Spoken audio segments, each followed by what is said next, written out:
여러분 향어 낚시 좋아하시죠?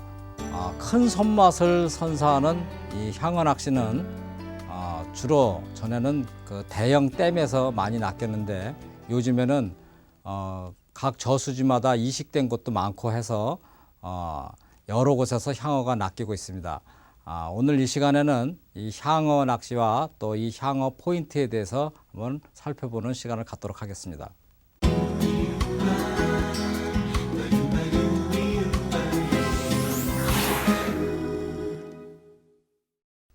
이 향어는 우리나라에 지금 들어온 지가 꽤 오래됐습니다.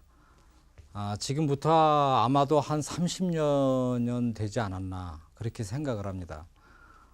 자, 이 향어는 그 원래가 이게 독일 잉어입니다. 이게 독일 잉어인데 그 유럽 잉어라고 그냥 칭하죠. 이것을 이스라엘에서 개량을 한 겁니다. 한 단계 이렇게 개량을 해서 식용으로 그렇게 그 개량을 한 곡인데 그 환경에 대한 적응력이 강하고 그리고 재래종 잉어보다도 그 성장 속도가 굉장히 빨라요. 우리나라에서 그 향어가 맨 처음에는 이렇게 양식으로 지금 시작이 되다가 지금은 그 거기에서 또 흘러나온 것도 또 다른 곳에다가 이렇게 또 이식을 한 곳 이런 데서 자연적으로 그 번식을 해서 요즘에 이렇게 낚시를 하다 보면은 가끔 가다가 여러분들 향어 새끼를 낚는 그런 그 경우가 종종 있습니다.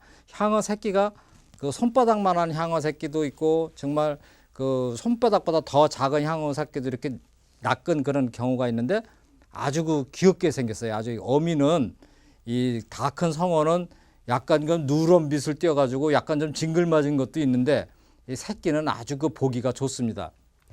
이런 것으로 봐가지고 한국에도 완전히 이 향어가 그 토착화됐다는 것을 알 수가 있고 또 이런 그 자연적으로 자라는 향어들이 낚시에 낚이고 있습니다. 자, 이 향어는 이 체형 자체가 굉장히 좀 뚱뚱합니다. 뚱뚱하고 물돼지처럼 정말 생겼죠. 그리고 그 체형에 맞게 힘이 굉장히 세서 아주 그 낚시하는데 아주 손맛이 아주 그 일품입니다. 자, 이 향어는 이 보기와는 달리 좀 우악스럽게 생긴 거와는 달리 그 입질이 대부분의 낚시하시는 분들이 입질이 이렇게 그 시원스럽지가 못하다. 이런 얘기를 많이 하세요. 그러니까 그 먹이를 취하는 게 그냥 정말 그냥 그 아주 그냥 느긋하게 취한다고 생각하시면 돼요. 그 먹이를 그냥 덥석덥석 이렇게 삼키는 것이 아니고 느긋하게 먹이를 갖다가 뻐끔뻐끔거리면서 그 이 어분이라든지 그런 그 떡밥가루를 갖다가 이렇게 그 흡입을 하는 겁니다. 그러다 보니까 입질이 감질하게 그런 식으로 하는 거고요. 자, 이 그런 입질을 좀 그 쉽게 파악하기 위해서는 찌를 상당히 좀 그 여기에는 다른 찌보다는 좀 그 좋은 찌를 써야 됩니다. 자, 첫째로 우리가 그냥 가장 쉽게 적할 수가 있는 게 이제 그 오동나무찌. 자, 오동나무찌 또 그다음에 그 찌에 아주 그 최고라고 할 수가 있죠. 공작 깃털로 만든 이제 공작찌. 자, 이 두 찌는 공통적으로 자기가 갖고 있는 그 부피에 비해서 다른 찌들보다 부력이 좋습니다. 부력이 이렇게 좋아가지고 그만큼 입질을 하게 되면은 찌 상승폭이 조금이라도 다른 찌보다는 더 있다는 얘기죠. 자, 이 부력이 좋다.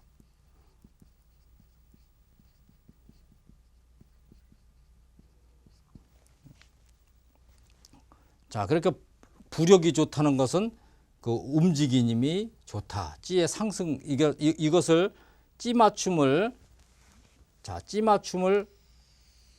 여기에 이런 식으로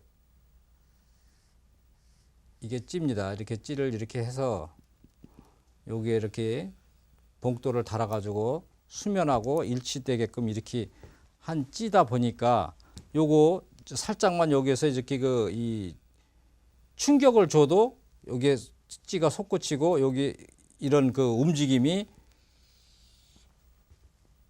상당히 이 부력이 나쁜 거일수록 이게 천천히 움직이는데 부력이 좋은 이렇게 떠오르려는 성질이 이렇게 강한 걸수록 움직임이 좋으니까 이렇게 느긋하게 입질을 하는 어종한테는 이런 찌가 아주 가장 적격이라고 할 수가 있죠. 자, 그리고 이 고기가 대형 어종이다 보니까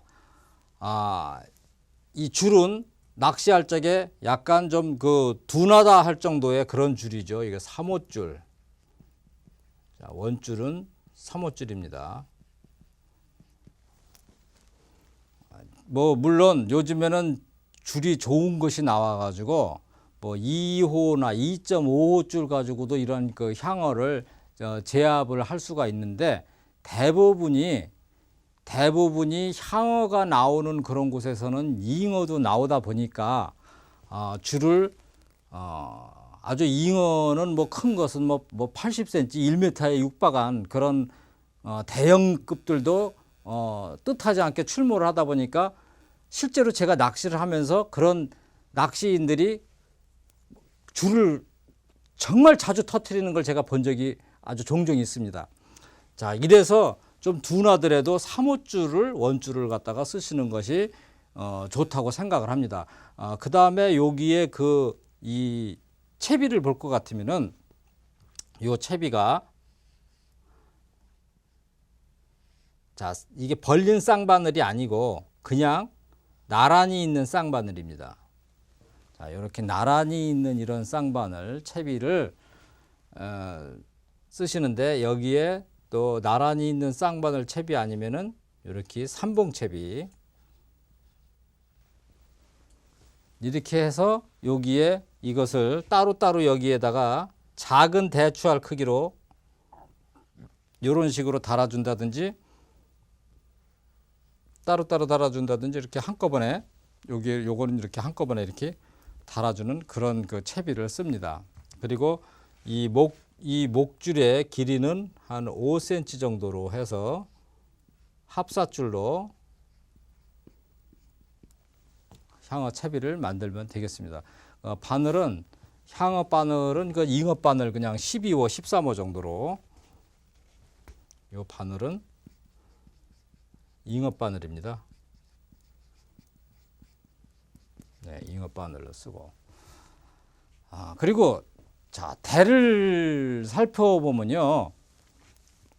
지금 이 낚시인이 향어 낚시를 하는데 지금 여기 지형이 조금 가파릅니다. 지금 여기. 자, 지형이 이렇게 가파른 지형이에요. 이 위에 지형이 이렇게 가파르면 당연히 밑에도 이렇게 가파릅니다. 이렇게 가파른 지형은 이런 곳은 댐 아니면은 계곡지예요. 자, 계곡이나 댐들은 대부분 이렇게 가파른 지형이 상당히 많이 있습니다. 이러다 보니까 이런 데서는 낚싯대를 긴 대를 이렇게 쓰게 되면은 저 밑에 수심이 엄청나게 깊습니다. 자, 수심이 심지어 5m를 이상도 나가게 되는 그런 수심들이 이렇게 있습니다. 그래서 그렇게 되면은 낚시하기가 굉장히 불편하다고 제가 전 시간에 말씀드렸죠. 또 덧줄을 이렇게 이어야 되는 낚싯대 길이보다 더 수심이 깊어져 가지고 낚싯대 길이보다 줄을 이렇게 길게 덧줄을 길게 이렇게 하게 되면은 이 굉장히 낚시를 하기인데 불편함이 따르고 끌어내기도 굉장히 애로가 많습니다. 그래서 대부분 이런 5m 이상의 이런 수심대는 피하고 보통 2칸 반에서 3칸 반대를 씁니다. 하지만 요 2칸 반이 아니라 2칸대에서 2칸 반대도 비가 오는 장마철이라든지 물이 늘어나고 있는 이런 상황에서는 향어들이 물 가로 붙습니다. 절대로 깊은 데로 회유를 안 하고 물이 갈수가 됐었을 적에는 낚싯대를 이렇게 길게 해야 되는 댐에서는 길게 돼야 하는 그런 상황이 벌어지는데 어쩔 수가 없습니다. 낚시를 하려면은 뭐 향어들이 깊이 노니까 어쩔 수 없이 이렇게 그 깊은 데를 쓰는데 이렇게 그 지금 물이 점점 이렇게 불어나고 있어요. 비가 와가지고. 그리고 또 이 향어 낚시가 이렇게 또 이 여름철에 이 댐 같은데 이게 소양호라든지 이런 그 골짜기 같은데 들어가서 그렇게 하는 분들도 많이 있는데 이럴 때 물이 불어나고 있는 상황에서는 낚싯대를 2칸에서 2칸 반 바로 물에서는 그 넓은 댐에서는 바로 앞입니다. 바로 앞에 그런 근거리에서 이렇게 향어가 먹이에 접근을 하는 것을 여러분들이 눈으로 확인을 하실 수가 있을 정도예요. 왜냐면요, 충주호라든지 이런 소양호 같은데 이렇게 그 물이 좀 맑은 쪽에 이 지류권에서 지형이 이렇게 가파른 데서 이렇게 보면은 고기들 피라미들도 안 보이고 그냥 맑은데 저녁 시간대인가 이렇게 좀 보면은 요거 쪼그리고 앉아가지고 물을 이렇게 가만히 가시권이 여기 한 뭐 1m 내지 1.5m 정도 되면 어렴풋이 여기 보입니다. 그런데 물고기가 전혀 안 보이던 물고기들이 커다란 물고기가 이 바닥을 요런 바닥을 그렇게 쪼으면서 가요. 자, 이 잉어도 거기 이런 거를 제가 봤습니다. 잉어도 그렇고 여기 이렇게 쪼으면서 여기에서 이렇게 뭐 돌가루가 막 튑니다. 이렇게 사람이 이렇게 가까이 있는데도 여기 와가지고 이거를 이렇게 계속 이동을 해요. 여기를 이렇게 이 바닥에 있는 무슨 그 먹이 같은 거를 찾아 먹느라고 계속 이동을 하면서 이렇게 지나가는 걸 봤어요. 아, 이 물고기 중에 이 향어 이런 대형 어종을 이렇게 근거리에서 낚고 또 이렇게 그 짧은 데에서 이걸 낚는다는 것이 이게 거짓말이 아니었구나. 이게 실제로 정말 이 물고기가 이런 습성이 있구나. 물이 조금이라도 이렇게 좀 그 안정되게 이렇게 불어나 있고 불어나는 상황에서는 물고기들이 굉장히 이렇게 가까이 붙는다는 걸 여러분들이 염두에 두셔가지고 굳이 긴 데보다는 2칸에서 2칸 반대가 이런 상황에서는 아주 이 향어 낚시를 하기에는 아주 그 편하고 좋다고 제가 말씀드릴 수가 있겠습니다.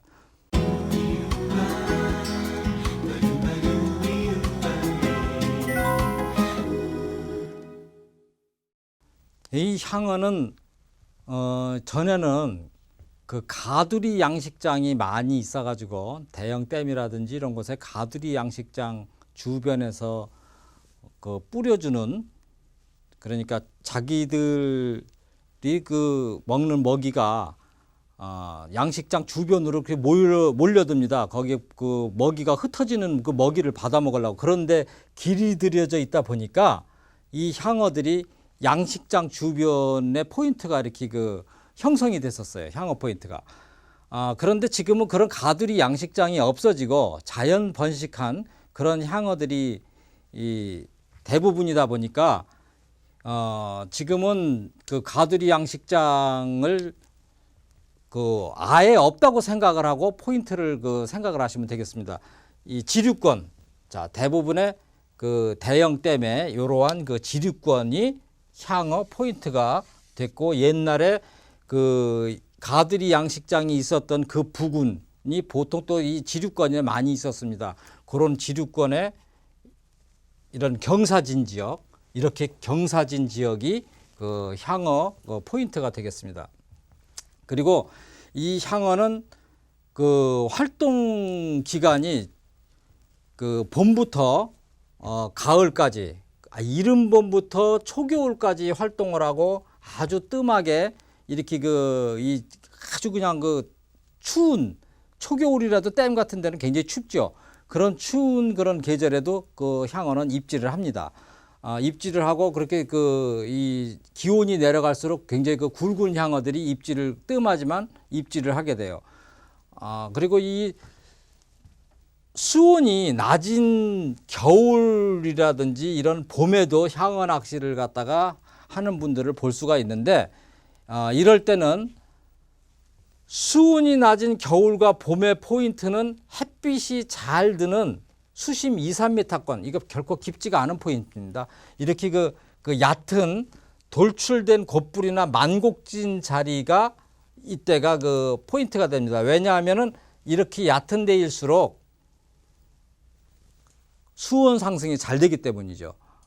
이것은 여러분들이 이거 날씨가 추우니까 고기들이 저 깊은 데 모여 있겠지 하고서 낚싯대를 긴 데를 피면 오히려 입질을 못 받는다는 겁니다.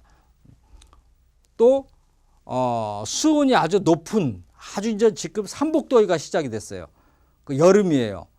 그리고 물도 이제 찰 만큼 찼고 물은 그냥 더 이상 불어나질 않아요. 그냥 굉장히 덥습니다. 덥고 이 심지어 녹조 현상이라든지 뭐 이런 현상까지 생기는 저수지들이 있습니다. 그 물이 그 부영향화 현상 때문에 뭐 이렇게 붉게 된다든지 그 적조 현상이라든지 녹조 현상이 일어나는 그런 저수지 같은 경우에는 아예 피하시는 것이 좋고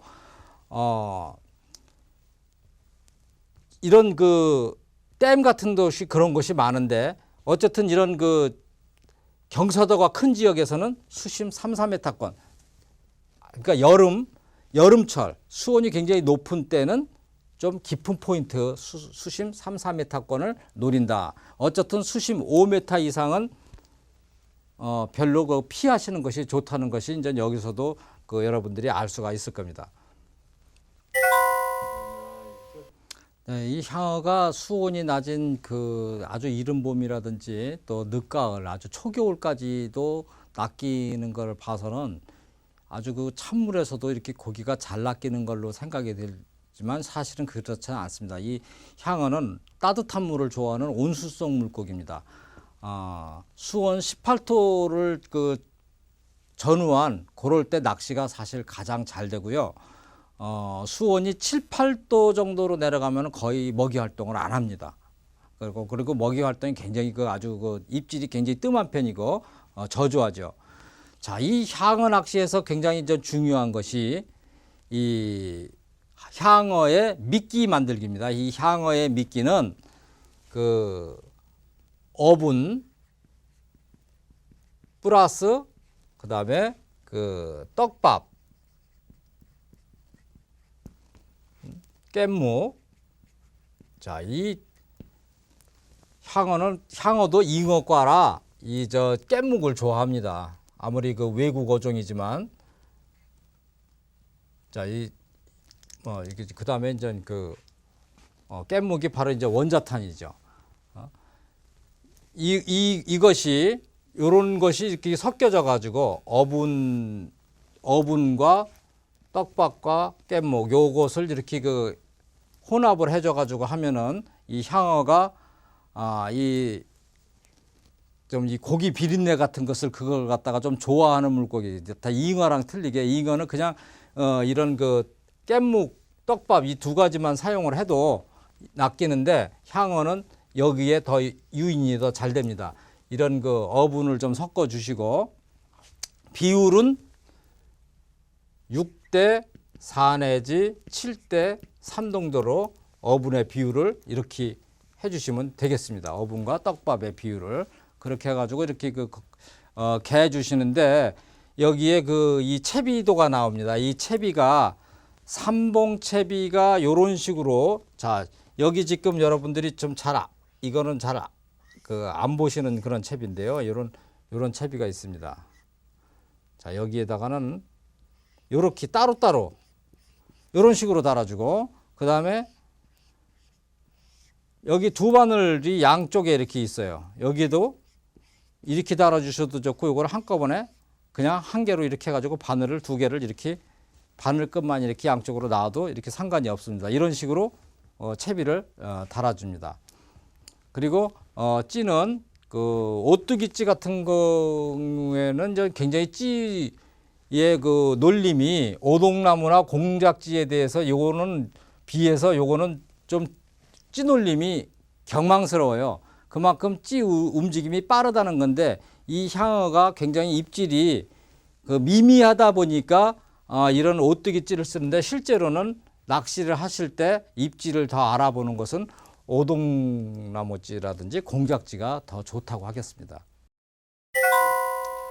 이 향어 낚시는 그 입질을 잘 그 간파를 하지 못해서 먹이만 따먹히고 그냥 허챔질을 하는 경우가 종종 있습니다. 그만큼 입질이 너무 미미하다 보니까 그 입질을 좀 더 예민하게 보이게 하기 위해서 그 분할봉돌 채비를 하는 경우가 많이 있습니다. 자, 이 분할봉돌 채비는 봉돌을 크기를 여기를 자, 똑같은 걸로 2개 내지 3개 정도로 이런 식으로 요 부력을 원래 이 찌에 현재 이 찌에 여기에 달리는 그 봉돌이 이만하다 그러면 이 봉돌을 3개로 나눈 무게죠. 요 3개를 합친 무게가 요 무게가 되는 겁니다. 이런 식으로 분할 봉돌 채비를 하게 되면은 요 미끼를 향어가 올렸었을 적에 흡입을 했었을 때 요 찌가 이 분할 봉돌이 밑에 요것이 나눠졌으니까 밑에 거는 가벼울 거 아닙니까? 이게 들립니다. 이것이 이런 식으로 이렇게 들리게 되면은 이 무게가 갑자기 요거 한 개 없어짐으로 해서 이 찌는 굉장히 부력이 좋은 찌다 보니까 찌 상승폭이 좋을 수밖에 없겠죠. 자, 이런 식으로 그 분할 봉돌을 3개 정도로 이렇게 나눠 가지고 하는 그런 방법이 있습니다. 여러분들한테는 저는 이 방법을 좀 권해드리고 싶어요. 이 향어 낚시를 할 때는 그렇게 되면은 그 알아보기 힘든 그런 입질을 손쉽게 알아볼 수가 있지 않을까. 그리고 이 향어가 이 서식하는 곳은 이 포인트상 여기에 그 바닥이 돌, 모래, 그러니까 자갈, 모래 이런 것들이 적절하게 이렇게 뒤섞인 것입니다. 순전히 돌무더기가 많은 곳도 아니고 흙과 자갈이 적절하게 이렇게 섞여 있고 그 다음에 주변에 이렇게 장애물 비슷하게 이렇게 수몰된 나무들이 밑에 이렇게 있는 곳에는 이렇게 나무가 위에 이렇게 뻗어 나왔죠. 이런 곳이 그 향어가 장애물이 좀 있고 이런 지역이 향어가 잘 꼬여드는 곳이다 라고 생각하시면 되겠습니다.